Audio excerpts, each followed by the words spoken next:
Real talk, the metaphor messiah, man. I got this one. Let's go.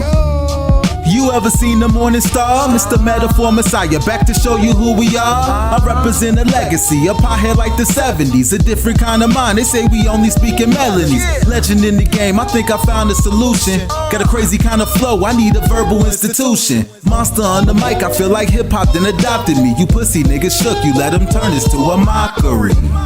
I give a fuck about their recognition. I'm trying to spit the fucking truth, somebody get the message.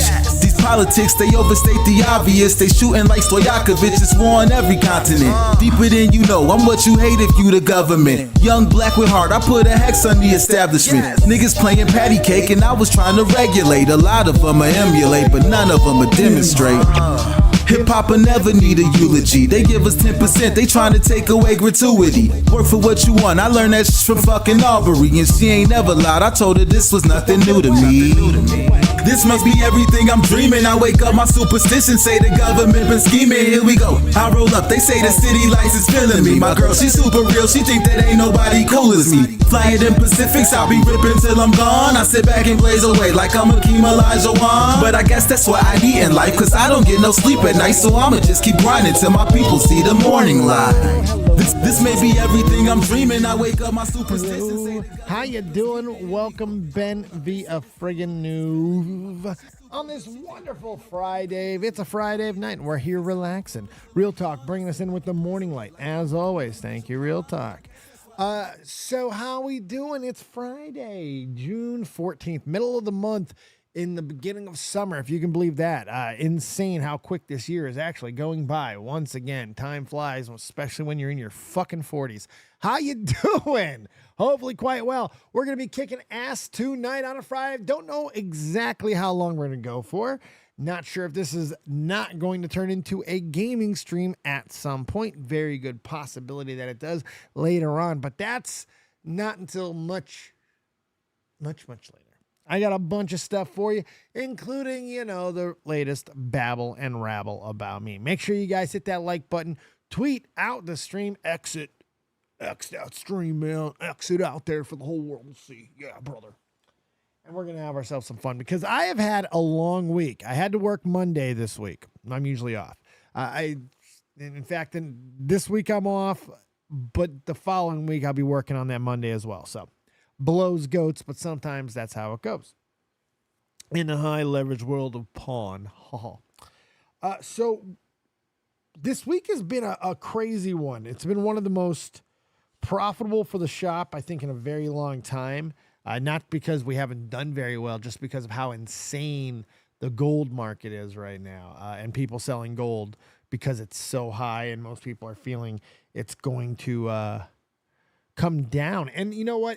It's possible that it is. There's some things that the world might be changing drastically very soon. I'm not sure. It's kind of crazy. I don't like the way Russia's acting. I'm looking at some stuff. We're going to talk about the Ruskies a little bit again today. They have offered a deal to Ukraine to end the war, but we'll talk about it. What's up, John? How you doing? Yeah, I mean, we still talk every so often. It's been a while, but yeah, it's still cool. The Thomas C. Yeah. I think he did some soccer today. Didn't he go to a soccer game? Paid the 40. I think so.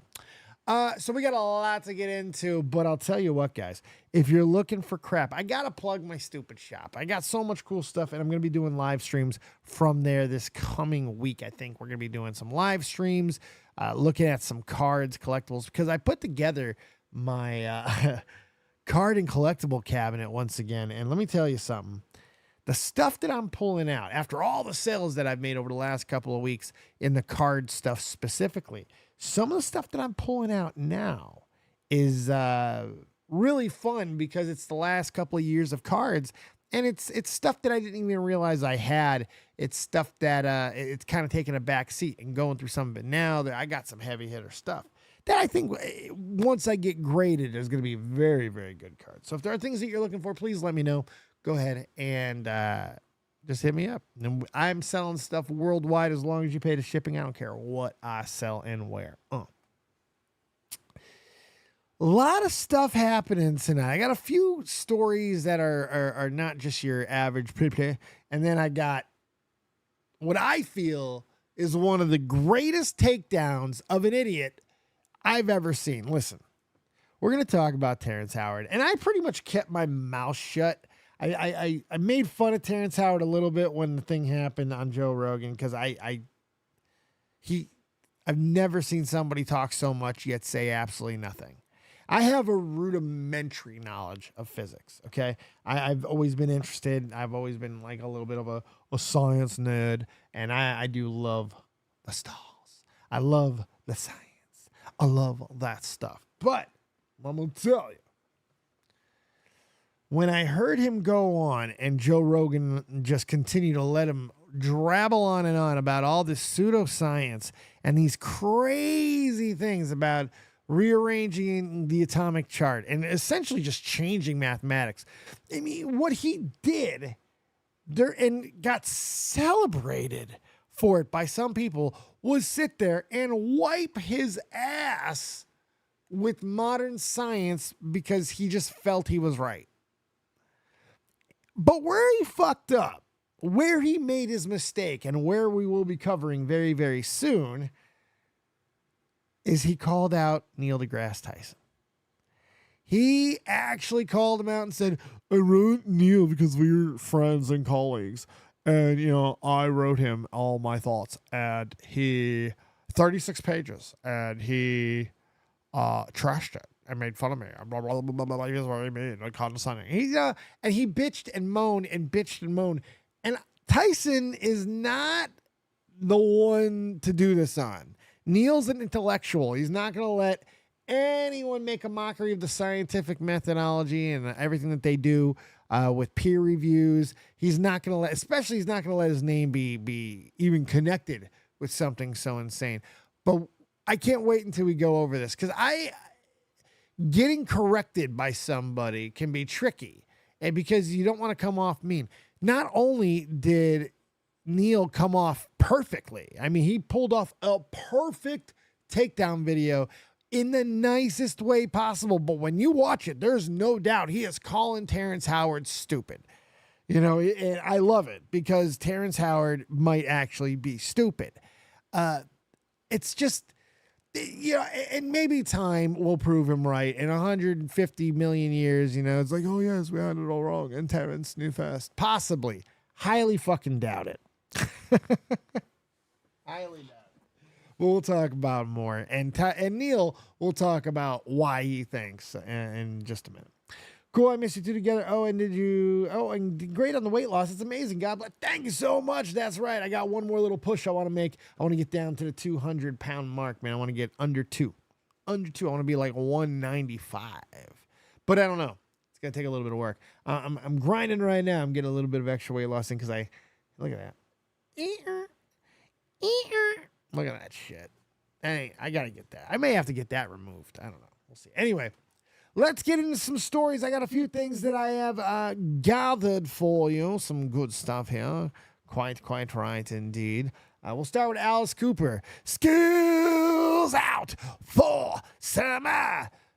Well, we got a couple of presidential announcements today that we're going to talk about. First one I saw was Alice Cooper. Join Alice Cooper on his 2024 bid for president of the United States. Sign up to receive updates. Campaign kicks off. I don't think it's an actual one. Listen to the promo. Well, I'm Alice Cooper, and I'm a troubled man for troubled times. I have absolutely no idea what to do, so I should fit right in.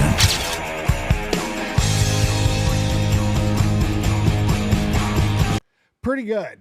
Pretty good. What you may not know about Alice Cooper, aside from all the music and having one of the best stage shows in the history of music, is that he's actually a registered genius, an IQ over 160.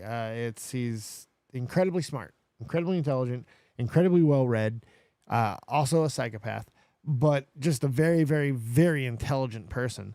So this doesn't shock me. And here's the thing about him with his sense of humor and stuff, not really sure if he's serious or not. So that's pretty funny as well. Marilyn Manson. I don't know if Marilyn Manson is. I'm not sure. I had heard that, but I've never seen anything. I know, well, Alice is in Mensa. So it's like, I don't know about fucking Maryland. He's got his own fucking problems, that guy. My God. But he will not be alone in his presidential bid because we got another person who is volunteering himself. And let me tell you, I'm really only talking about this because of Wrestle Features headline here. Look at this. WWE Hall of Famer and known racist Hulk Hogan is hinting at running for president. Now, a lot of times you would consider that to be, oh, wow, look, they're really going for him. But no, fortunately and unfortunately for Hogan, yeah, he is a known racist. And we just kind of know this to be true. And basically, Hogan had this to say. We need somebody in there that's got some common sense, brother. So if you need a president or vice president, I'll volunteer and take this country over and I'll rule it with an iron fist. A flat tax, nothing but common sense, bro. I know right from wrong, brother. Wow, on Fox fucking News. King Peso writes, known racist, do you have something against him? Wrestle Features. Yes. Hey, there's Toxic Piplup. Let me respond to him. Too racist. Hey, look, that's my co-host, Toxic Piplup right there. And a bit of a creep with his kids. And yes. John, there's so many fucking things that should disqualify the Hulkster, dude. It's not even funny. So many things. And that not even just Mr. Nanny. That's a pretty good movie. Look, sometimes I enjoy a little bit of inadvertent dirtiness. When the innocent is doing something they don't know is wrong, it's pretty much great. Listen to the kid tell his story. Me and Mom 2 baskets with boy clothes, and this was one of the shirts in it. I thought it was like McDonald's. Did the teachers stop you or anything? No. They thought it was McDonald's too. Me and Mom 2 baskets. It's amazing. That's amazing. Oh, my God. Here's where Korean drama nails things. Apparently, this is a Korean skit. And I'll tell you what this really is. This is just a microcosm of what it's like to be a guy. Here you go. Do the right thing. Doesn't matter. It's what it's like to be a guy. Do something dumb. No need to run after that guy, but we feel like we have to. But she could have said, it's trash. It's trash. Let him go. And she just threw she didn't give him a phone number. Life is hard, John. This is true. Life is hard. All right, I'm going to go ahead and talk about this now. This is the first of a few kind of longer stories that I have. This is an interesting one. Look, as you guys know, and I will show, I'm a weed guy. You know, I got some props there from John about losing some weight and all that stuff. One of the big reasons why I lost weight is because of my introduction into cannabis. Weed has saved my life. Let me just put that very clearly. Weed saved my life. It is the reason why I'm able to do everything I'm able to do today. The reason why I can walk and move and drive and everything I'm able to do now is because of the introduction of cannabis into my life. So I take it kind of seriously, and I like it a lot. And there's a lot of reasons that I'm into it. And, you know, being smart about what you put in your body is a very smart thing to do when it comes to weed, because you don't want to just throw anything in there. But California has, you know, tried to tout itself as the land of weed, man. You know, California always tries to say Cali weed, Cali weed. But, you know, if you're from anywhere but Cali, you know Cali weed is pretty much dog shit. Cali weed is the low end stuff that gets sent all over the fucking country and sold at the cheapest of bodegas and faux pawn shop, weed stores and like smoke shops that are, you know, just trapping. And that's what they sell. They sell that shit, and that's just the reality of it. It all comes from the imports in Cali, and it's just garbage. What we didn't know is just how garbage LA and California in general has just gotten, in how lackadaisical. This story is actually quite terrifying. Mental health problems from military, I can see how it helps for sure. Absolutely. But luckily, military didn't really fuck me up. It had nothing to do with anything military. Luckily, well, I mean, not mentally. It was all just physical. I got hurt. Shit happens. I had to be on fucking all kinds of pain pills. Eventually, I said, nope, going to the wheeze. Actually, for 2 years, I didn't even do anything. I just stopped, went cold turkey, and then I basically got begged by my friends to at least try weed. I was like, no, it's the devil, man. Yeah, look at this one. Look at this one. LA Times dropped a bomb, like the Gap ban, on the cannabis industry today, exposing licensed California dispensary brands for having pesticides in their carts. 36 out of 38 West Coast Cure carts failed testing for pesticides, and 25 of 25, yes, all of them, Backpack Boys carts failed testing too. These carts failed for things like and insecticide, which causes difficulty breathing, nausea, vomiting, memory loss, and a fungicide that causes similar effects. That's not good. This is fucking crazy. And here's the full article on it, which I did want to have on too. This is actually from the LA Times. This is, oh, you fuckers. Man, fuck the LA Times. So, I mean, these are the things that you want to just know, that even in dispensaries that you might just luck out. I stay on the medical side here in Connecticut for this reason. I feel that they're just going to be a little bit more stringent. I go to dispensaries that I actually really trust. I stay with brands that really have good track record.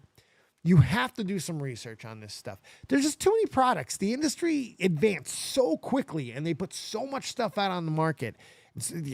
Deltas and THCOs and all this other crap that they put out there trying to convince you guys you can smoke on anything.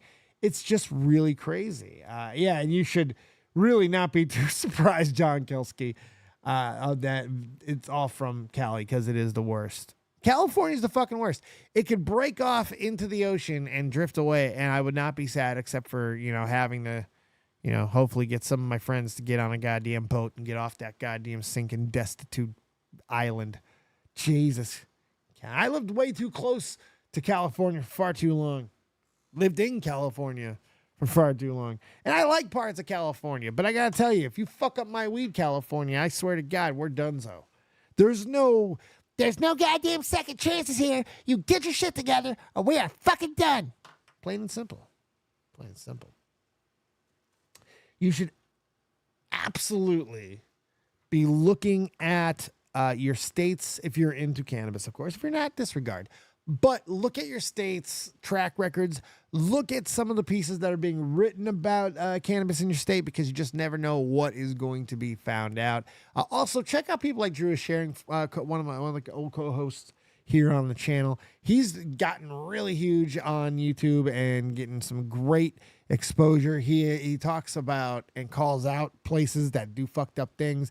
He's just very good at what he does. He knows so much about weed and its effects and everything. He really is one of the smartest guys in cannabis, in my opinion, and you guys should definitely check him out.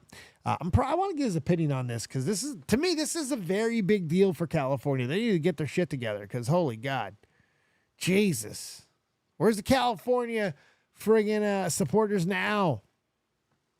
Did you guys see this? Did you guys see this story? This is absolutely hilarious. Never smoked, never will, but I don't want people getting sick from lazy standards. Absolutely. Hey, I'm not saying it's for everybody, John. For me, it just works. It's what helped me. And on that note, cheers. We're doing rips tonight. Any support to the channel through Streamlabs and all that good stuff. Also, month memberships and all that. We're doing more rips, hat changes, and all that. Potato chips. Let's go ahead and rock the Casbah. Let's go. FriDave on the way. And you can here's a story about a police officer who decided to be an OnlyFans man. Told you you were going too fast. Nobody listens to me. I'm not going to get a ticket. How do you think that you're going to get a ticket? I'm going to show my... No, you're not. Watch me. Just watch. Good evening, ma'am. I'm Officer Jones, MPD. You know where I pulled you over? No. All right, well, I got you going 65 and I'm 45 back there, okay? Do you have your license or registration on you? I actually don't have it in this car, but what if I show you these? 24. I can see. Well, what if you... So this progresses into a full porn. Now, why would you think this is a very big deal? Well, the guy in the background was Sean Herman, who was an ex-Nashville cop.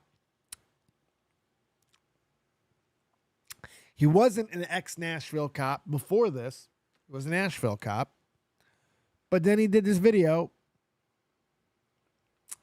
on duty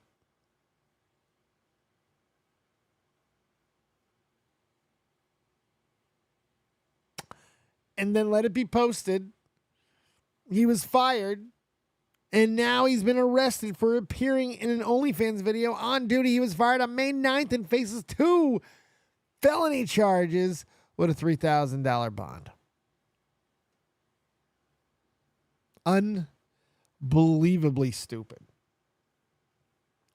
But this is part of the problem in the police force, if I'm being honest. No one has respect. Nobody cares. Willing to throw your career and respect away for short-term game. What? Some money off of OnlyFans? Maybe. And a little bit of... Come on now. What's wrong with you, stupid ass? Juan Valdez. I just know this edible I made me stoned. It's been a while since an edible had this effect on me, so I'm content. Nice. Congratulations. You son of a bitch. I'm in. All right. Continuing forward there. Oh, hey. Sometimes we just need a moment of majesty. John. Bro, I work in a prison as a welder, and we get emails through our portal about people being fired for sex with an inmate all the time. Not shocked. The owner of the pawn shop that I work in was a 20+ year CO at a big prison here, a big jail in Connecticut. So I hear stories and all the fucking time. It's crazy. So I can't even imagine. But I know it's true. I know what I know. Hey, Oka. Hey, Oka. Hey, Oka. He got paid $100. He did it for the head. You son of a bitch. I'm in. Stupid. It's so stupid. Stupid. You're so stupid. Come on. I love it. Here's your moment of majesty. There's a drone. There's a gator. Drone. What? Gators can go, boy. Look at this. Whoa. Oh, shit. Look at him. That's the tippy. That he got really close. I mean, that's actually amazing how close he got there. That's awesome. Holy shit, nature's amazing. Look at him tracking. Wow! Incredible. You kind of want the asshole to lose the drone there. You really kind of do. This is what I was talking about earlier. Russia has made a public ceasefire. This is the first public ceasefire it's made. But don't be completely twisted here. This deal has always been on the table. This is nothing different than anything else that they've asked. They want Ukraine to leave all of those following places, everything that they, had taken from them essentially, and then reject the plan to join NATO and just do that, and then we'll be fine, is what they're saying. But I don't know. And of course, they're just blaming us. They're blaming the West. And I'm sure there is some truth to it. But I mean, my God, are we forgetting? This is what I don't like about revisionist history. It's like all this stuff has happened. This war is going on so long now. It's like we forget that Ukraine got surrounded and was being forced, and told what to fucking do. It's ridiculous. It's absolutely ridiculous. Russia was the escalator. Russia was completely the ones who it's frustrating. It's the same thing. Like we forget that Hamas went on the fucking streets and started this whole hullabaloo. You know what I mean? It's like we forget these things of what started the conflict. Now, yeah, you can go back, well, what about this from like 25 years ago, man? Like, oh, the healing never stops. Like, shut the fuck up, man.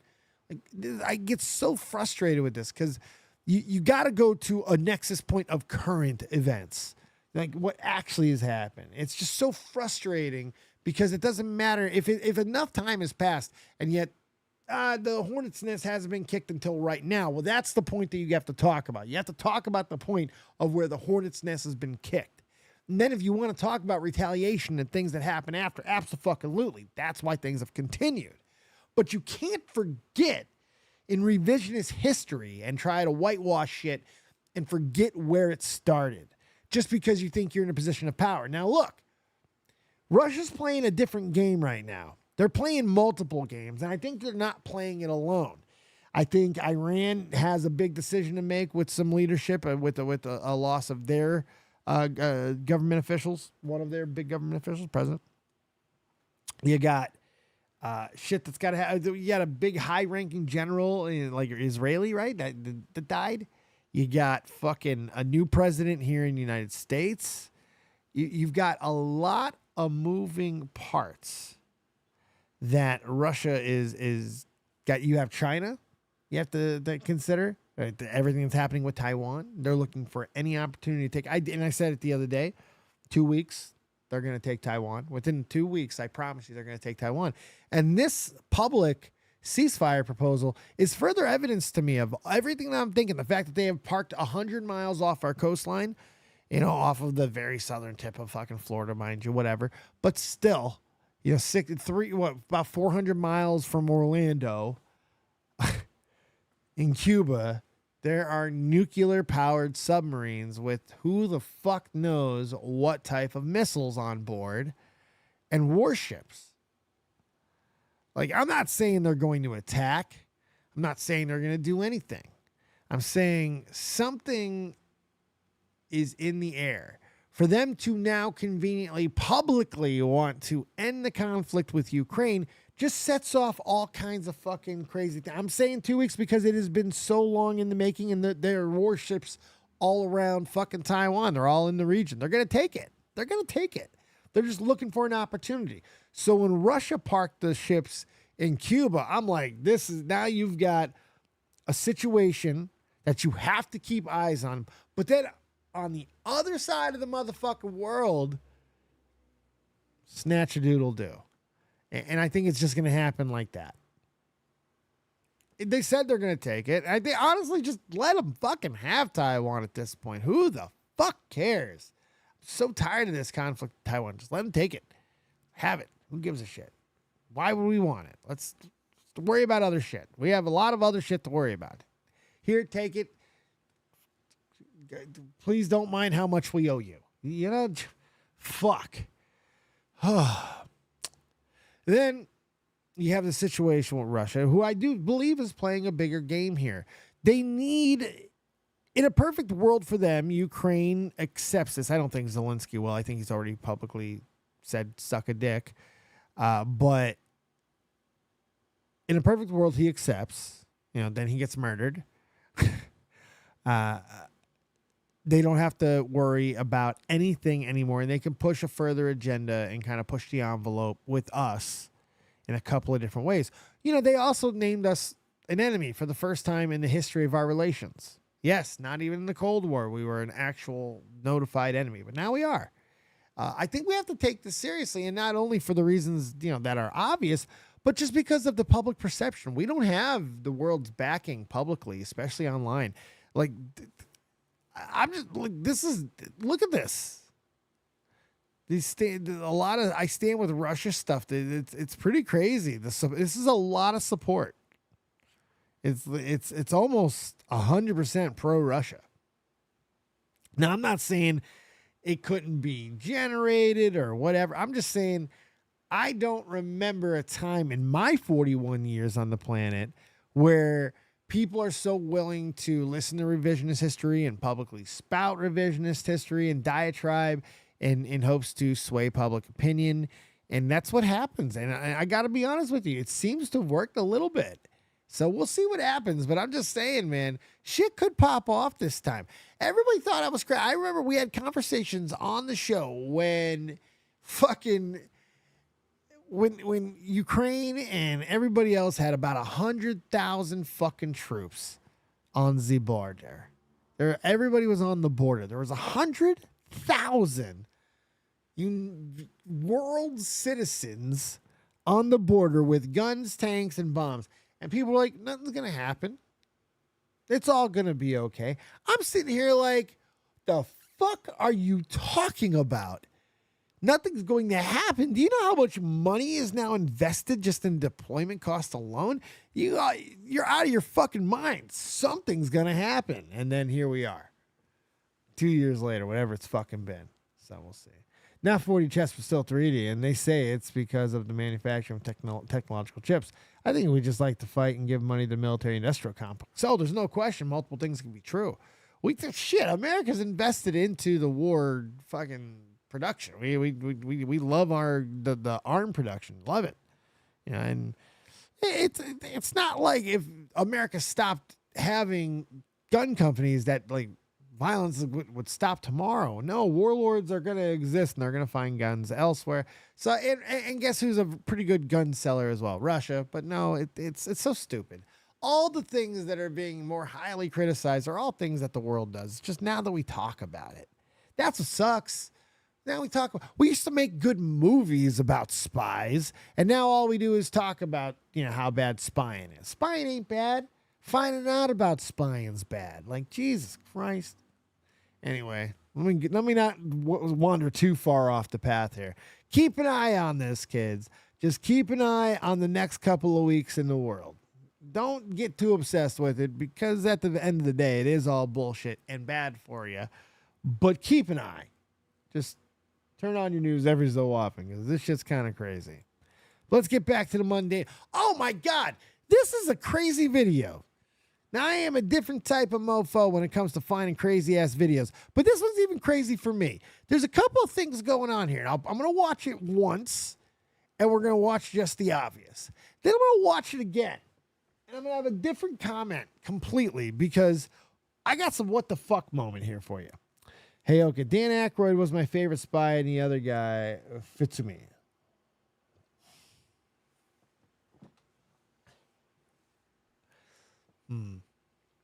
Who's my favorite spy? Oh, Michael Weston. Michael Weston, my favorite spy. I think he is, actually. Burn Notice is one of my favorite shows of all time, and not something I talk about enough anymore. I miss that show. Bruce Campbell, motherfucker. Wait. Oh, that was weak. Weak sauce. All right, watch this. Fuck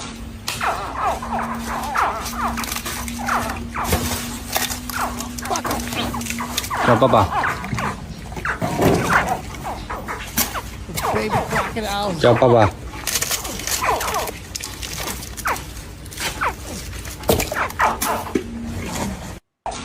Okay, pretty crazy, right? Now I want you to watch this again right here at the beginning. So he's holding the egg, and watch it.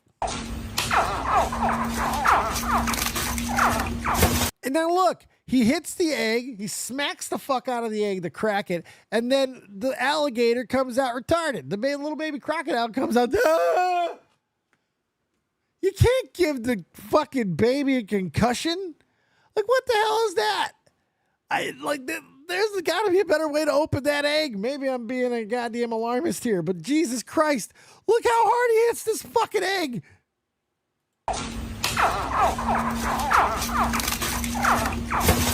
No! What? Chào Papa. What the fuck is that? Why? I can't stand. Chào Papa. Oh my God! Somebody help! Oh, jeez! He can't even bite him. He can't even bite him. He's concussed. He has CTE. That is a CTE'd up crocodile right there. Holy God! There's got to be a better way. Let's just have a brainstem. Had probably the safest place to hit it. No. Must protect the crocodiles. Juicy, let go. What's up, sucker? Okay, so I'm going to take this moment to cross promote for a moment. I got another show that I do with Blossom called Rude Customers Podcast. We talk about all kinds of customer service stuff, customer stuff. We meme on rude customers. We watch all kinds of crazy whack videos. We have a lot of fun. It's a great show.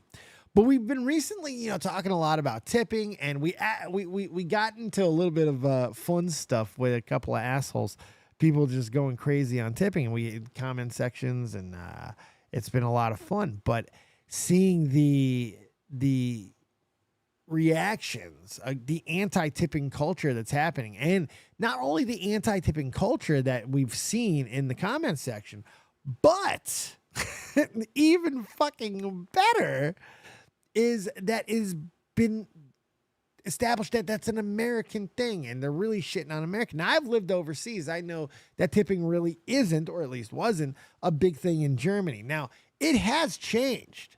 In the years that I was there, it changed over time. Tipping became a little more common, and now apparently even more so.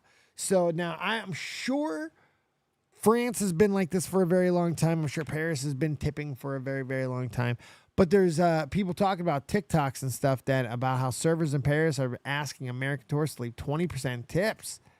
And, it's becoming a public cry out of Europe. And I'm sure other places too. So this American hatred over tipping is just not even going to be the standard anymore. You know why? Because you should fucking tip. If you're getting service, you should tip. I'm sorry. Why are tips a thing? Tips should be a thing. I'm not saying in every case. I'm saying if you get service, yeah, you should probably tip something. Because my mom was a waitress for 25 years, okay? My whole family were waitresses. It's what it rode in the fucking family. And I was forced to be appreciative, but I had a natural appreciation for it as well. But the reality is you can eat at home. You can do other options to where tipping and service is not even included. I made an example the other day on a coffee video.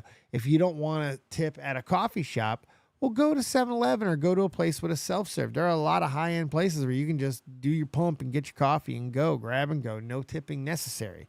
And I think coffee shops would be better inclined to have a station, a self-serve station, but people will abuse it and fuck it up and all of that, and it will end up being costly. But if you have that, people like they do at convenience stores, there's no tipping necessary there. None at all. 7-Elevens, gas stations, you don't tip there. But coffee shops, if you're getting served coffee. Now, I don't tip for a black coffee, for instance. I don't do that. Let's say the coffee's $3.30 and I only have $4 in my pocket, I'll probably throw the 70 cents in. But that's a tip, right? But if I get like a mocha frap large venti with extra whipped chai, fucking oat milk, and fava beans and a nice Chianti, yeah, a $9, $10, $11 drink, I'll probably end up tipping $1. I just maybe $2 if I like the person, because a lot of times conversation happens and it's just different. It's a different experience, and I think you should respect the experience.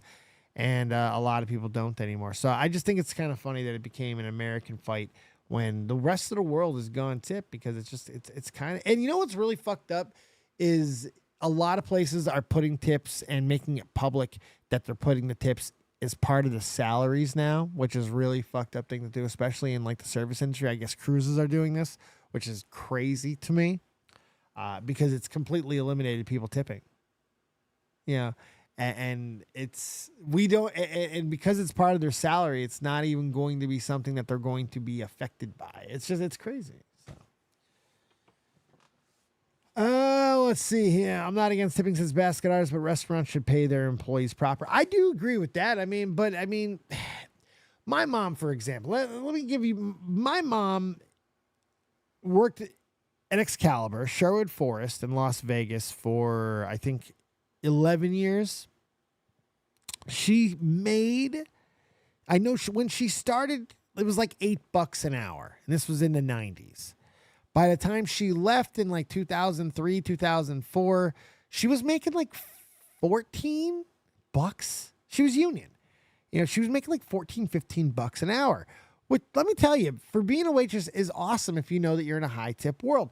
And she was, okay? So before you get outraged or anything, part of the reason why her salary was so low is because you're almost guaranteed to make $100 plus there.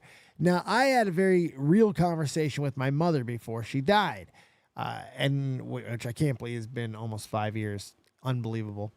But she told me how much she actually made in tips. And what she told me was, she goes, if I'm being honest with you, Dave, and don't be mad, but I don't think I ever left with less than $250 in tips. I'm like, what? She goes, honestly.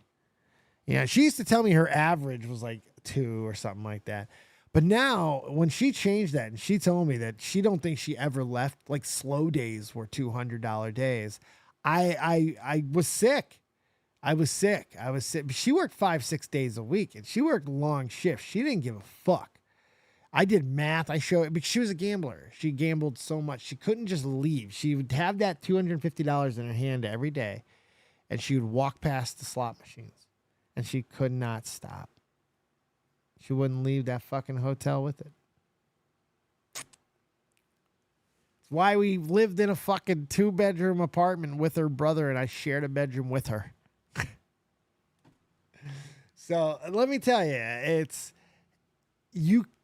tips, even in regular restaurants, you do really well. And it's part of the reason why you don't have to kill in salary. It's part of the reason why diner owners and restaurant owners are able to afford the staff the sizes that they need to most of the time. So there's just a lot to think about when it comes to the conversation. And if we would just take a little bit of responsibility as patrons and just hit that 15%. I don't like 20% personally. I think 20% should be saved for when you're like above and fucking beyond. When you're getting to like turning, if you're going out and you spend $100 on dinner, let's say it's you and somebody else, maybe a couple people and you're paying for it's $100. The tip should not go into the 120s. It just should not make your bill into the 120s ever. It should. I feel that unless it's above and beyond, you had amazing service, you really connected with the person. It's just this 25-30% that is almost expected at places now. It's just crazy, and it's so much. You're turning this now into $125, $130 night. That's a significant bump. But if you stay in that 15 percentile range, I just don't think you're ever going to be in the wrong. But my mom always taught me that if you wanted to send a message to the waitress or waiter, you position, and she used to tell me that there were different meanings for the percentages under 15 of what it meant. Different levels of fuck you, if you will. And so I always used that, so it was a lot of fun. So, you leaving 2 pennies with whatever amount that you're give is a great way to let servers know they gave great service. Like if you're going to leave $25 tip, leave $25.02. That used to be a really good way to let servers know they did a great job. So I'm just saying, tipping can be a way to just offset a lot of bullshit. If you notice places that kind of stop doing tipping and all that, you know what ends up happening? All the meal prices go up $1 or $2. The drinks go up significantly. It's because they have to. They're forced to. They have to survive. It's crazy. All right. I'm going to save the rest of the other things that I have because I got to be honest with you. We went longer than I expected, and we have not talked about the main story. Neil deGrasse fucking Tyson. Listen, all right. Terrence Howard went on the Joe Rogan Experience, and he said absolutely nothing. While using so many big words and saying so many things and actually having some people, and I just can't believe how many people were applauding him publicly. So many comments, stand up and calling this man a genius and all this stuff. If you listen to Terrence Howard, you could tell he did not know what the fuck he was talking about. He just made up shit. The guy just said that everything about modern science is incorrect, and here's what is correct. Trust me. And here's the problem for him If he would have just did that, he probably would have been okay. You know, some people would believe him, some people wouldn't believe him. Eventually, people would start asking some of the experts their opinions. But honestly, what real intellectuals know is that stupid people are fucking out there, and they're entitled to have their stupidity. Unless they are trying to act like a peer, there's no reason to review them, because why would you put them on your same level? You don't dignify them with responses because they're crazy. That's just how you deal with it. But when one of the crazy people wants to be treated as a peer and ask for notes, I don't know, from one of the most respected and brilliant physicists to ever live, maybe you should expect an honest peer review in response. That is basically what happened here. And Terrence Howard, and we're going to see some of what he said in a moment. That's why I'm not playing the video from the Joe Rogan Experience. Terrence Howard, really hit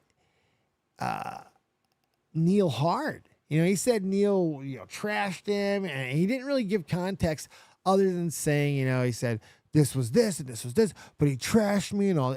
I just really hated how he was intellectually dishonest towards Neil, and I don't think it was fair. And he did it because he was butthurt.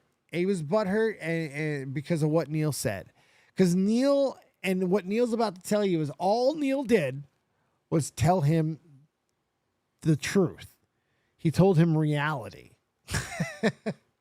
And Terrence is out here acting like fucking Kanye. There are people, touting, he's got 36 or however many patents out there. It's all for stuff that doesn't work. It's all for stuff that doesn't work. And listen, we're going to hear some shit about Tesla in this video. I'm a Tesla guy. But the reality is Tesla has more patents for things that don't work that do. I understand where genius and insanity separated for Nikola Tesla, okay? And you have to understand that about perceived brilliance. But look, I've spatted long enough. I'm pretty much an artard. Let me allow one of the smartest men on the planet explain why Terrence Howard is a fucking idiot. Now listen, he doesn't call Terrence stupid. Far from it. I mean, honestly, this is the nicest bitch slap. Oh my God, that was a lightning bolt. Did you guys see a light change? Holy shit, that was 4, 5, 6, 7, 8,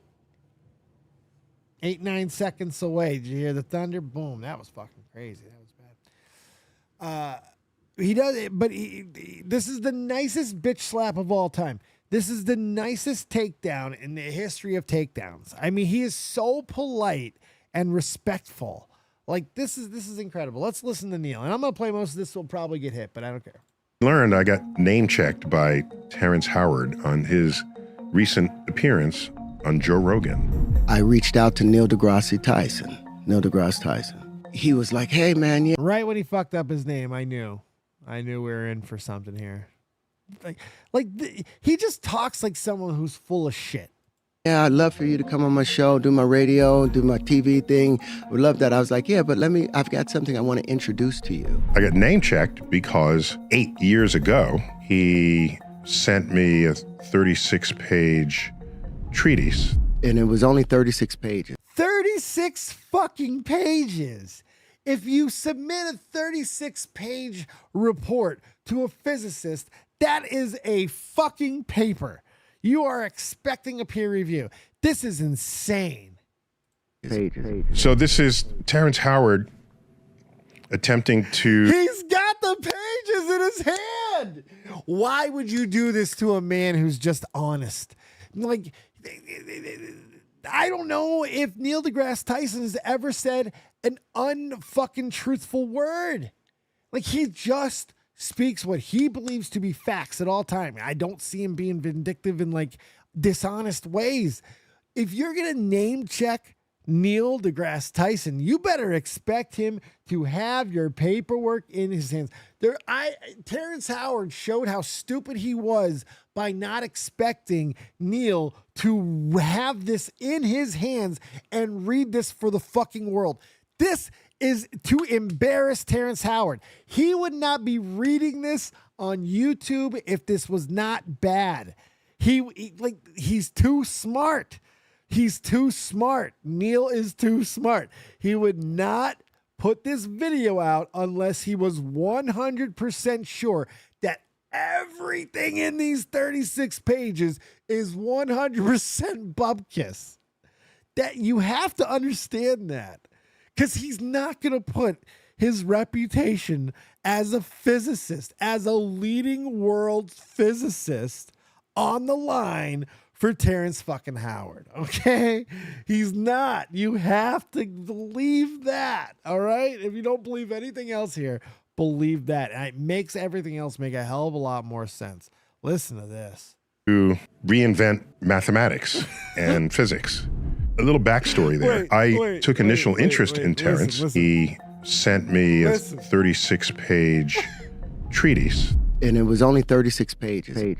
So this is Terrence Howard attempting to reinvent mathematics and physics.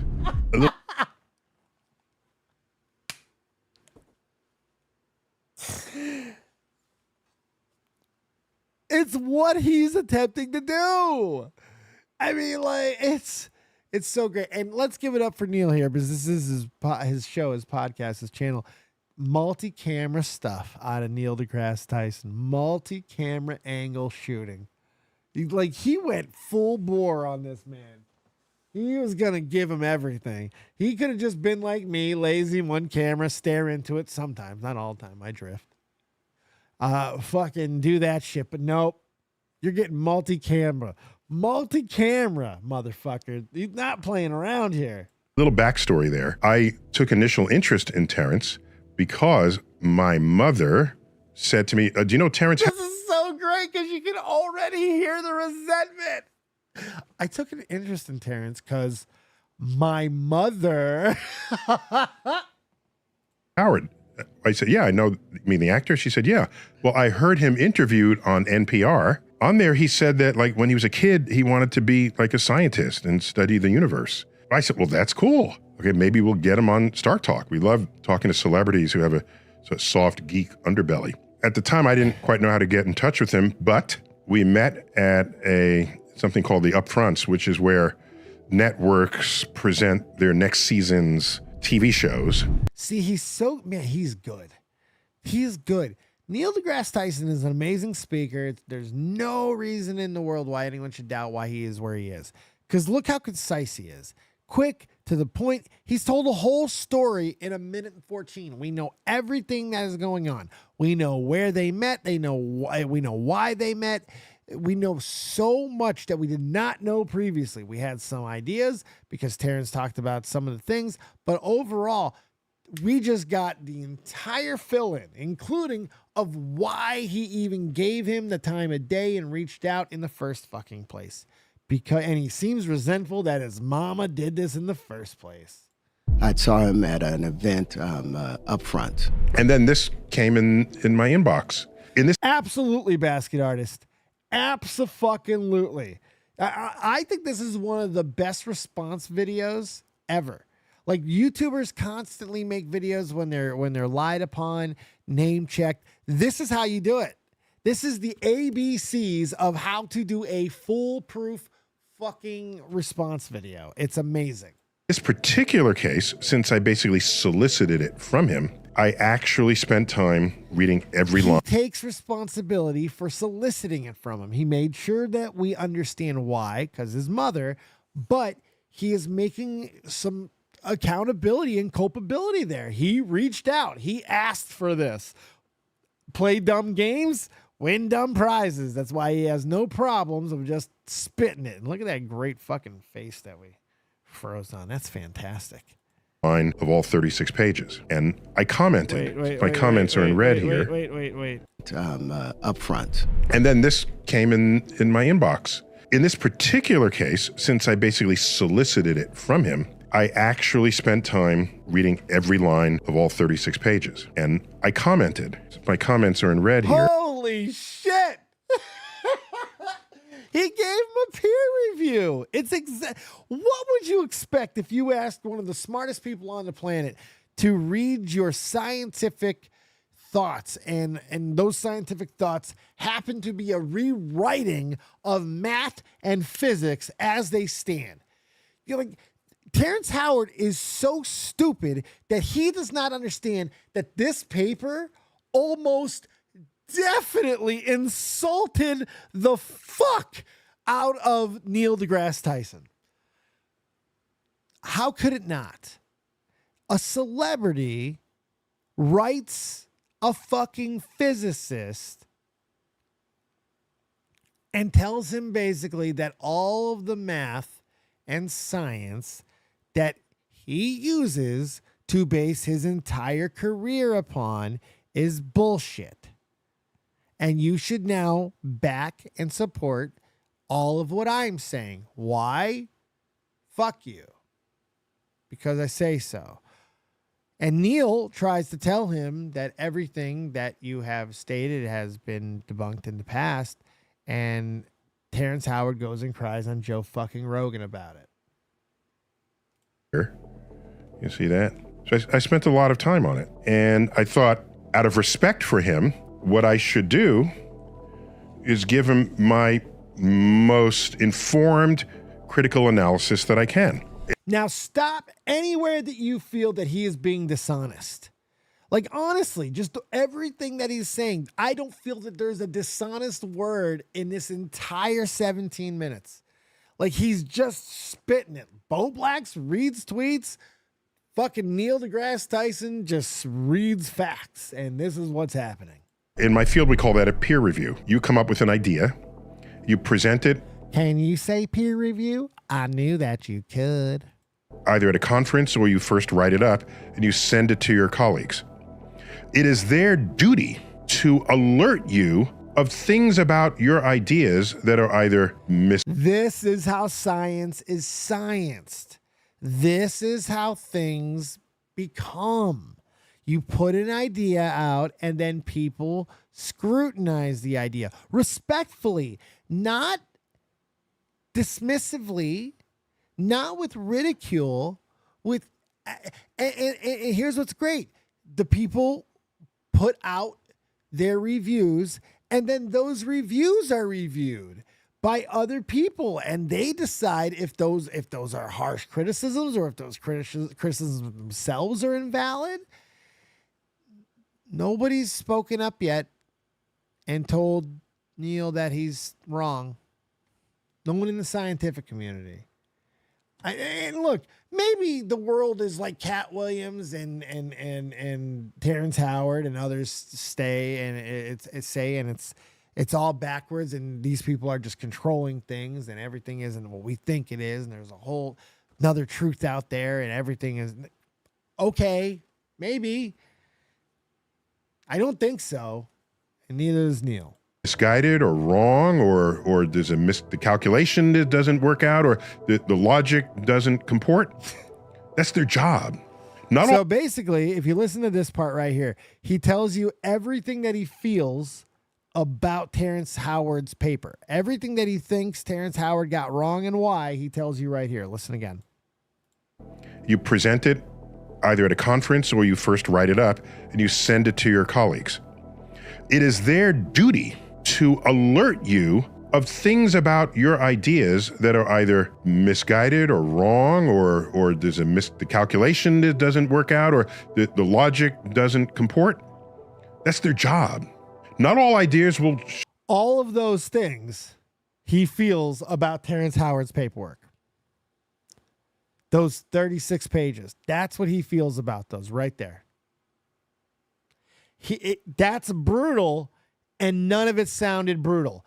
That is a fucking takedown that doesn't sound like one. Turn out to be correct. Most won't be. But he even gives it a little bit of ray of sunshine, rose-colored glasses. Some things can turn out to be true. Most won't. But some could. Get to that point, you need to know things like, what has everyone else said about this same subject? Am I repeating someone else's work? Is this a new insight that no one else has had, but has foundations that are authentic or legitimate or objectively true? Am I making a false assumption? Am I making an assumption that someone else has already shown to be false? All of this goes on. And also, he tries desperately not to smile. He wants to smile. And listen to this.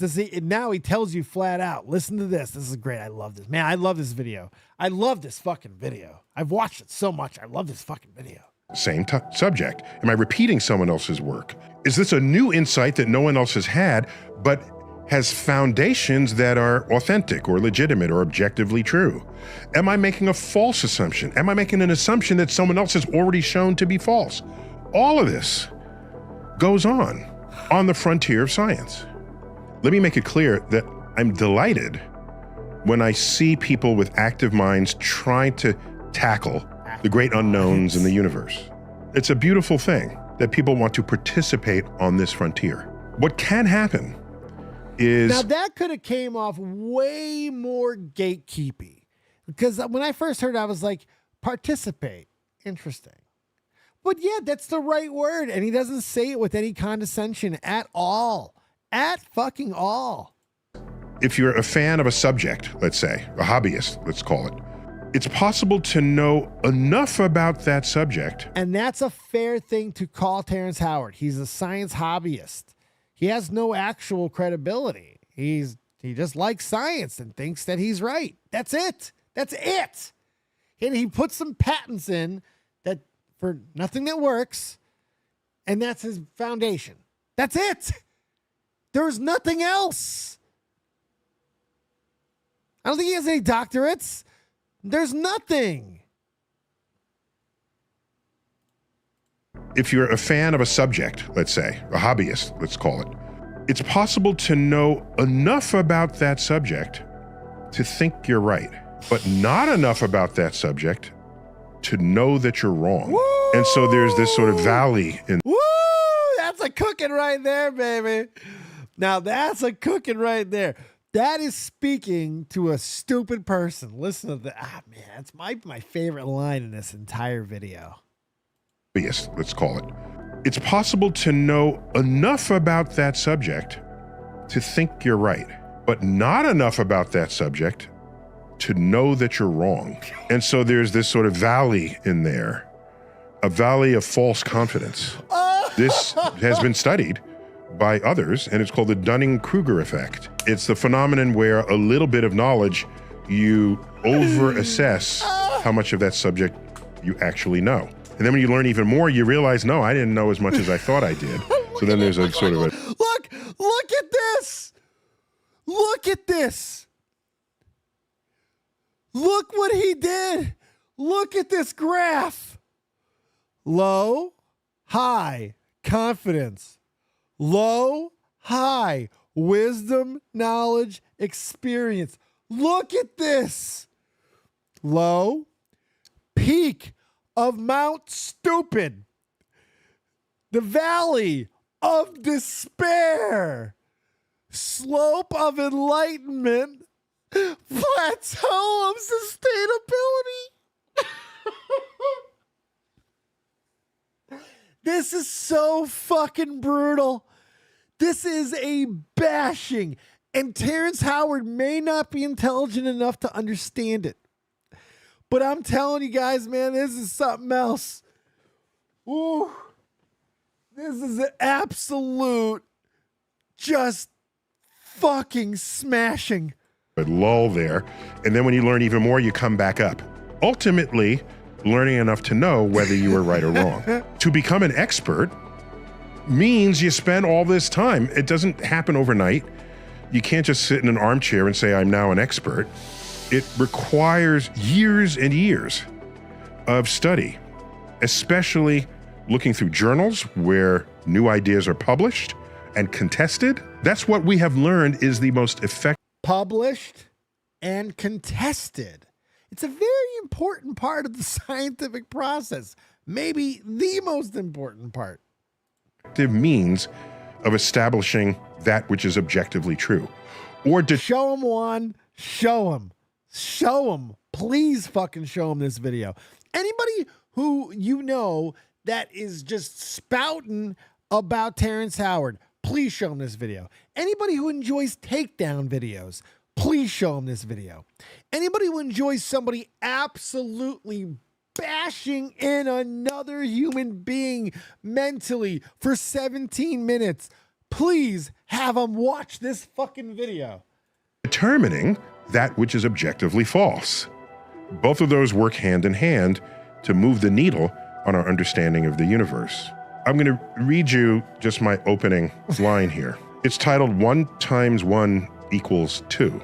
So I lead off by saying, this is an ambitious work that is a clear indication of a restless, active mind. Within these pages, however, there are many assumptions and statements that are underinformed, misinformed, or simply false, thereby compromising or nullifying many of the subsequent conclusions you have drawn. That's exactly what should happen in a peer review out of respect for one another's intellect. Yeah, absolutely. It opens with a quote. And that is what that is. Listen, it is nothing to do with anything else. You cannot have bubkiss just out there. This is how actual information is vetted. This is how things become accepted. You want to talk about blockchain? This is the original blockchain. Smart people who know things looking over, and not even traditionally. These people read stuff that aren't even school-based. You know what I mean? This is like studying beyond studying. This is the different level of academia. It's crazy. From Terrence. It can never occur. Let me make it very clear. I'm too stupid to even understand most of this shit, but I respect the fuck out of it. I respect this level, man. This is game. Look at this asshole, Deshaun Howard. Didn't even fucking write back as Terrence Howard. What a asshole. Deshaun Howard. What a fucking asshole. So he wrote that, and then this is what Deshaun Howard wrote back. Conclusions you have drawn. That's exactly what should happen in a peer review out of respect for one another's intellect. It opens with a quote from Terrence. It can never occur that the square root of a given number, when added to itself, is greater than the initial number squared, for that would expose a loose thread within the fabric of our understanding, a loose thread capable of unraveling the very ground rules of math. But who did he quote? He quoted himself. That was his quote. He didn't quote anybody else. And he didn't just quote it Terrence Howard. He tried to quote it as a name that would confuse somebody. Like it's somebody else. Why wouldn't you just say Terrence Howard? Because you wanted people to believe that this is somebody else that you're quoting, but it's you. And it's the same things that he said on Joe Rogan that he was trying to point to that made him sound so fucking smart. Yeah, you're not going to do that to Neil deGrasse Tyson. Mathematics. That's a bold statement. So then I just say, this opening thesis is false. There are plenty of examples of this that have escaped your attention. His statement is shown to be false for every number that's less than 1 and greater than 0. For example, the square root of 0.64 is 0.8.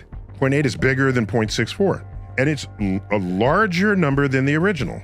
And 0.64 squared equals 0.4096, a smaller number than the original. To the extent that the next 35... I wish he would have wrote this too. I wish he would have said what he actually wrote here. Look at this. Less than 1 and greater than 0. For example... Look at this.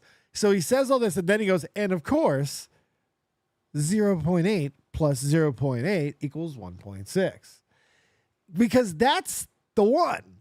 That's the one.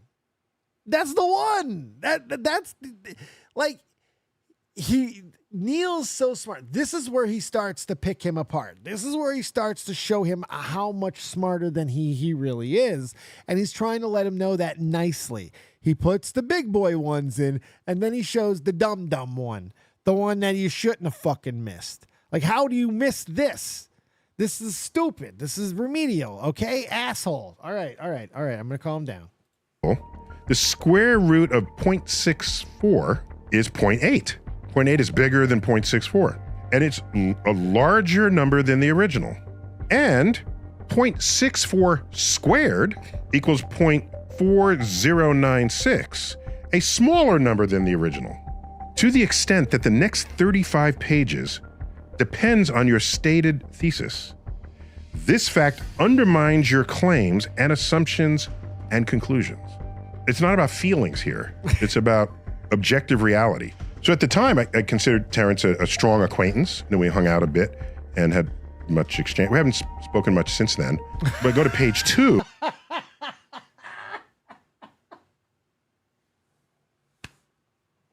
I love him. I'm going to watch Neil deGrasse Tyson, man.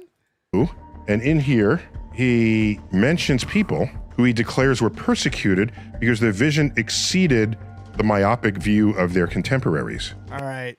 So you pissed off Neil deGrasse Tyson. Now he's going to go ahead and take down your heroes. He's going to take down your heroes now. So he's going after the acknowledgments. This is great. And he mentions Walter Russell, Nikola Tesla, John Keeley, and many, many more. Regarding your list of people who have made brave sacrifices, I note that to be a genius is to be misunderstood, but to be misunderstood is not to be a genius. The work of Russell, Walter Russell, has eluded any experimental support, and the work of Keeley is generally not reproducible. Science is about reproducibility. I can have the most brilliant, crazy, fun idea ever, and if I perform an experiment and no one else can duplicate that experiment, it belongs in the trash heap. It's me in my own world, thinking I have landed on an objective truth. Look how fucking honest that is. It's crazy. When in fact I haven't. That's how science works. The reproducibility of results. As for the work of Tesla, much of it had very real value to physics and our understanding of electromagnetism. And that value is duly recognized by my community in the naming of a unit of electromagnetism after him. You can't get more badass than having a unit named after you. Yep. Newton has a unit named after him, for example. The metric unit of force is a Newton. Much of the rest of his work was fringe and unrealized, either for violating known laws of physics or for being simply impractical. Just because you do some good stuff doesn't mean everything you ever did is going to be great. I will further affirm that just because an idea sounds crazy doesn't make it wrong. The system of research and publications in peer-reviewed journals has the capacity to spot crazy but true ideas, provided they're supporting by compelling arguments, and ultimately supported by experiments and observations.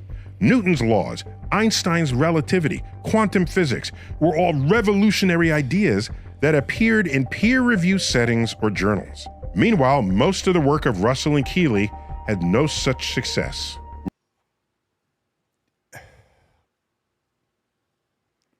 Boom. Like, boom. Yeah, it is such an... I love that Basket Artist wrote this in the chat. It's a non-toxic takedown. I love it. It really is. It's almost a friendly takedown. But he was forced into it. You can't name check him. When you start name checking Neil deGrasse Tyson, you are putting his reputation as a physicist on the line. You're not going to play with his name. Not when he has a public fucking forum. That's the thing too. He's a YouTuber. He's a goddamn podcast operator. You ain't, bitch. You showed how stupid you were. Honestly, Terrence. With their idea. T. Deshaun Howard. Go fuck yourself. Yes. So I think on Rogan, Terrence said that I trashed those three researchers. Attack that I had talked about, Walter Russell and Victor. Look how perfect this video is. He says, like, Neil, right to the point, right to the point, right to the point. Here's an example. Here's what I said. Boom. Here's what he did. Boom, boom, boom, boom. Amazing. Schauberger and John Keeley and Tesla as the people that I looked up to. So he threw shit on he was like, well, Tesla stuff worked, but Tesla was never really respected and out there. When I'm just simply stating the fact, I don't think of that as trashing. I think of that as being honest. I mean, I could have softened it, but I don't think that's what people... He did soften it. You can make the argument that he did. He absolutely softened it. He was very nice. I can't believe that he just said I could have softened it. That's how nice of a guy he is. That's what I'm saying, Gun Cannon. This whole thing is insane. Look how nice of a guy he is. He just said he could have softened that. He said he just gave a pillow to Terrence Howard, and he could have made the pillow softer if he wanted to. What? Care about you should do. People who care will be honest with you about ideas, about thoughts. The world is changing so quickly, and so is everything around us. Unfortunately, we have chosen to remain handcuffed to antiquated and obsolete beliefs. We have put an enormous amount of faith into the methods and practices of old that are as dead today as the men who propagated the notion that the world was flat. So I say here, that hurt him. That pissed off Neil. Regarding your world was flat reference, it's not widely appreciated that the idea of a flat earth predates the introduction and development of the methods and tools of science as we practice them today. Those processes date back to around 1600, coincident with the invention of the microscope and telescope. Before then, truths were whatever seemed right to the senses. Yep. Afterwards, and to this day, truth was whatever the verified data obtained by your instruments forced you to believe if your senses otherwise contradicted the data. This fact means that there's no such misunderstanding on the scale of the flat earth in the era of modern science. And fuck! I love this, man. It's just so good. In multiple places throughout the treatise, he's attaching a number to a physical idea or a physical object. That idea goes way back, by the way. Go back to Pythagoras, famous for the Pythagorean theorem, which we all learned in 8th grade, was it, or 9th grade? Pythagoras was also a philosopher. Can you say Pythagoras? I knew that you could. Who tried to understand how things worked. He felt, among others in his group, that if you assign a number to something, the number can imbue that object with certain meaning and significance. Which means then if you manipulate the numbers, that you gain insight into the objects themselves once you've assigned a number to it. There's a lot of that permeates this document. But it's a... You just make up what you want, essentially. What he's saying is you can just change numbers as you want, as your whim, to support whatever you want to support it. You can change it, and that's just part of the game. Long disproven approach to the world. Again, there's nothing wrong with a failed idea. Now other people know to not do it. Right? That has value. If we place a candle in front... Oh my God. By the way, go back to Pythagoras, famous for the Pythagorean theorem, which we all learned in 8th grade, was it, or 9th grade? Pythagoras was also a philosopher who tried to understand how things worked. He felt, among others in his group, that if you assign a number to something, the number can imbue that object with certain meaning and significance. Which means then if you manipulate the numbers, that you gain insight into the objects themselves once you've assigned a number to it. There's a lot of that permeates this document.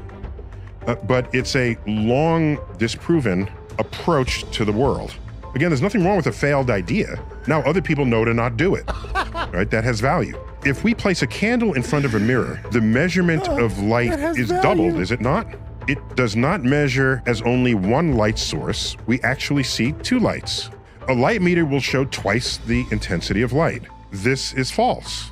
He attacked it so... Like, there's nothing wrong what he's like. Nothing wrong with anything Neil has said. With such vitriol. Maybe that's too blunt. What else should I say? I'm a scientist. That's what I would tell a colleague. A colleague who then say, would thank you, and then we go out for a beer after, because that's how that works. And there's an old saying. I first heard it from Michael Dell of Dell. This is where he really starts to hammer him. I mean, some of this shit, I gotta say, it's pretty brutal. I think he really just he almost borders on bitching him, but I think he might have just he bitches him here. I love it. Technologies. If one day you find yourself the smartest person in the room, change rooms. I say this is false. the light in the... Look at the look. Look at the look here. This is a look at this look. Ugh. You find yourself the smartest person in the room, change rooms. I say this is false. The light in the mirror appears dimmer than the source of light itself for several reasons, starting with the fact that no mirror is 100% reflective. But more importantly, the candle in the mirror is always farther away from you than the candle itself. So the light meter will always read less than twice the actual value of the candle. Objects in a mirror will appear closer than they appear. Terrence made poor Neil want to fucking put a bullet through his head. But he respected him enough, and his mom wanted him to do this in the first place, enough to where he had to respond to him, man.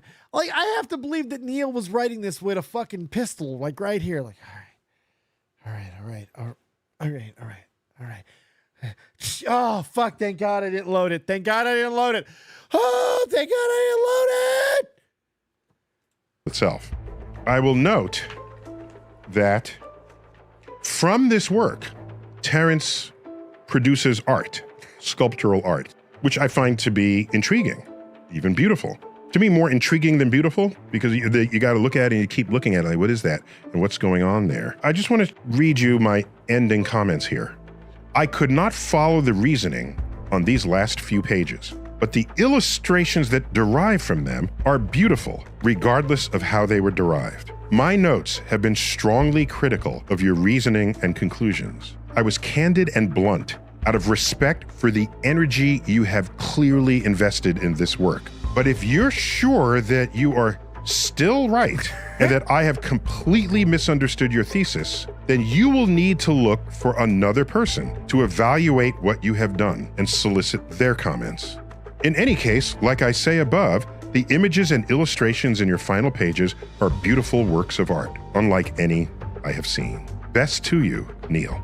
So, in case people wanted to... I mean, Jesus Christ, he was respectful. He was complimentary. He found positives in this guy's work. He was not completely dismissive. He tried. He did everything he could. If one of the smartest men on the planet goes to this lengths to tell you what he really feels and then gives you some credit, and then you're going to go on Joe Rogan and trash him? To know what actually went down 8 years ago. Just always be cautious of the Dunning-Kruger effect. You put in a little bit of work. Dunning-Kruger effect. Listen to this.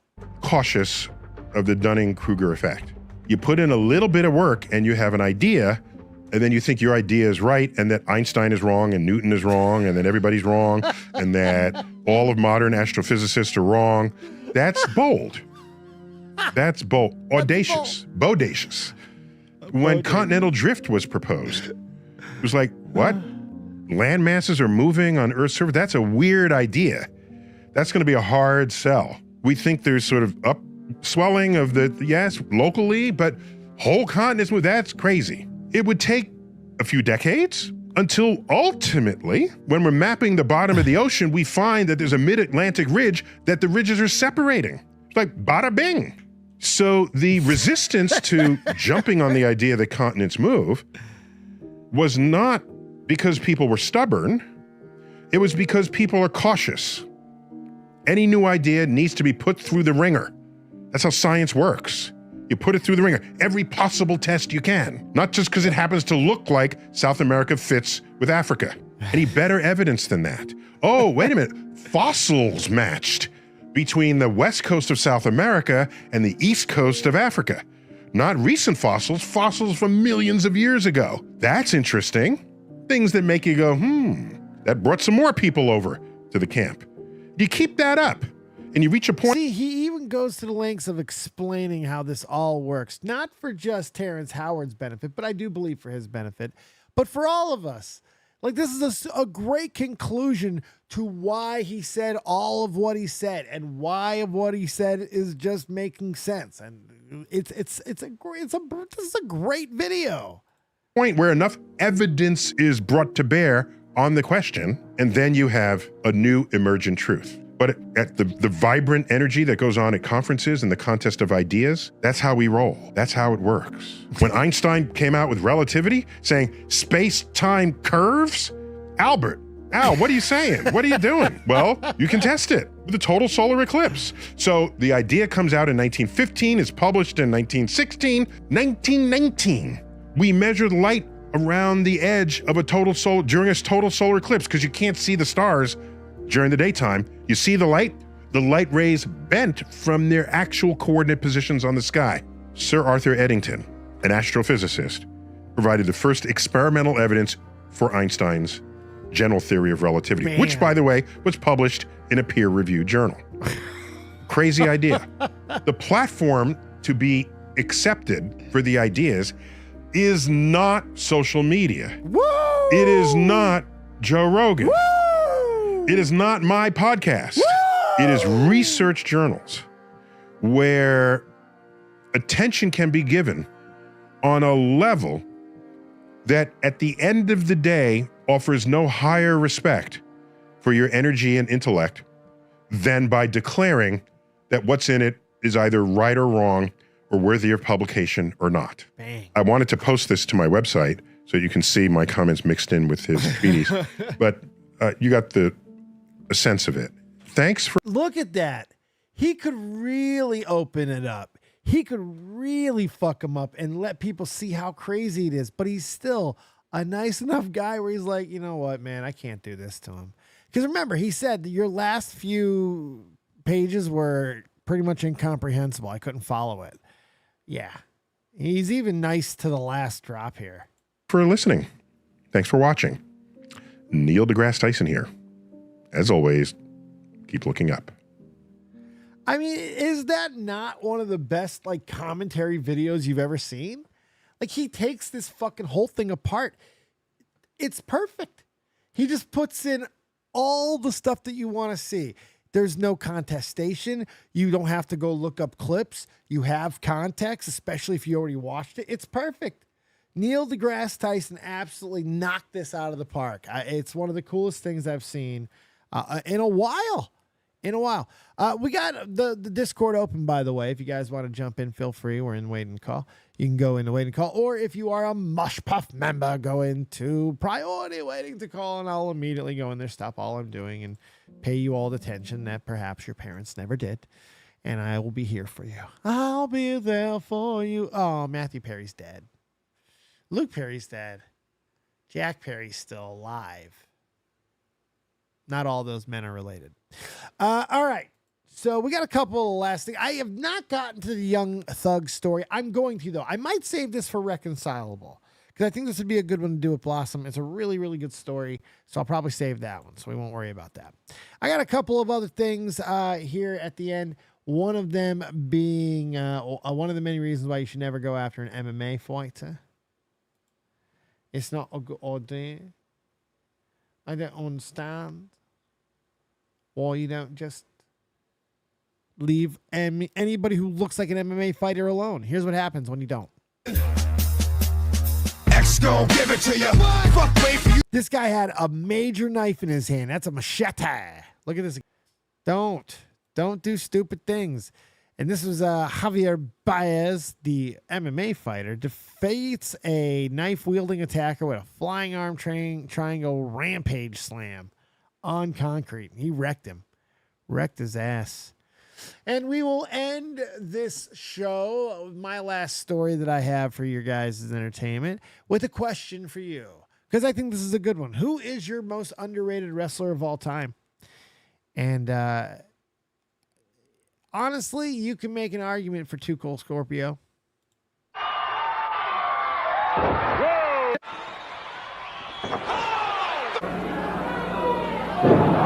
It's still a legal match. No! It says Christian. Baby. Now it's the tumbleweed.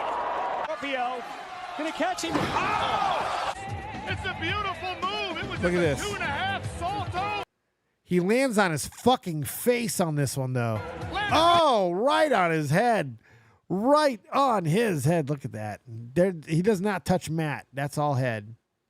Squash Squash, squash, squash, squash, squash, squash, squash, squash, squash, squash, squash, squash, squash, squash, squash, squash, squash, squash, squash. All right. There we go. Will there be an after party on Twitch? Very good chance. I'm going to throw down some food. I still got some energy. I think we will. We've been live for an hour and a half, but I think there's a very good chance there'll be a little bit of gaming tonight. There will be gaming tonight. There will be gaming tonight.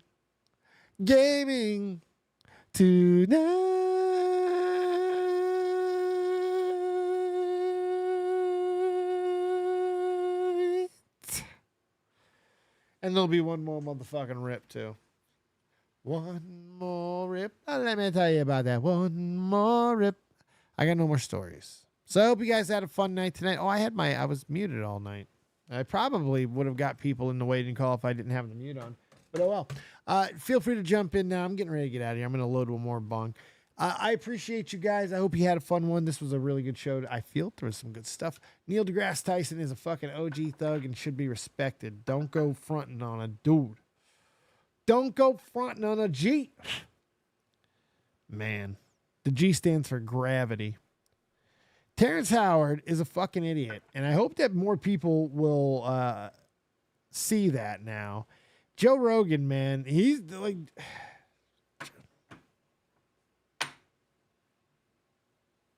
Eight years ago. It was from 8 years ago. Terrence baby ass Howard, yo. Oh my God. But I want to know what you guys think in the comment section. Did you see Jamie Foxx clowning him? No, I didn't. Is it on Twitter? Is it on Twitter?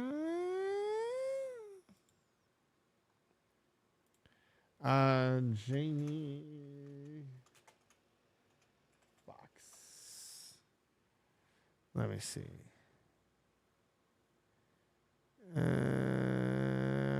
You got a link? If you got a link, send me a link. I see you apologize to the Jewish community. Oh, years ago? Oh, no. No, I don't care. Clowning him for being a weirdo after working with him. Oh. Nice. All right. One more rip. Let's get the flock out of here. I appreciate you guys so much. Go check out everything that's going on in all the different places. Rude Customers Podcast, Pawn Nation cards, all kinds of stuff. Go check out things. Appreciate you guys. Real Talk, take us home. Stay tuned for one more rip. Yeah, let's go. Crank it. Happy Friday. I might see you on Twitch. Fuck your death threats, them niggas always talking honorary. The Pentagon the same, they trying to mold us in the pottery. But even if I die, my lyrics still a living history. You mean they treat us like we pawns and we listen cause we scared they ain't gon' beef with Genghis Khan? I'm higher than a dinosaur, she Oreo like Baltimore. I taught them what I know, that make me feel like I was Gryffindor. Get your game right, she hot, I call her sunlight. With lips like she's Brad's wife, I ask her cost a crash site. But that's the way it is, I guess I play protagonist. This shit will never change, I'ma go out with her. This may be everything I'm dreaming. I wake up, my superstition say the government for scheming. Here we go. This must be everything I'm dreaming. I wake up, my superstition say the government been scheming. Here we go. I roll up, they say the city lights is feeling me. My girl, she super real. She think that ain't nobody cool as me. Flying them Pacifics, I'll be ripping till I'm gone. I sit back and blaze away like I'm Akeem Olajuwon. Yeah, hip hop. I'm real talk, hip hop. I'm real talk. Good little J Philly. Yeah. Welcome to the new world. You dig? You know we always dig, don't we, Gizmo? See, this is the derpy Gizmo. I don't even like this Gizmo. This feels like the Gizmo that would later turn into Stripe. Fuck this guy. I don't even like him. This is my boy, though. That's my boy. Look at Giz.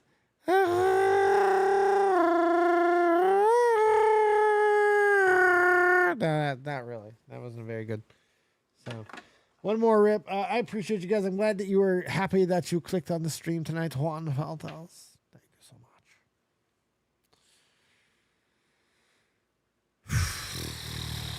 much. let's go. I'll see you on Twitch. I think I'm probably going to go game for a little bit after this. Very good chance. Very good chance indeed. Let's go.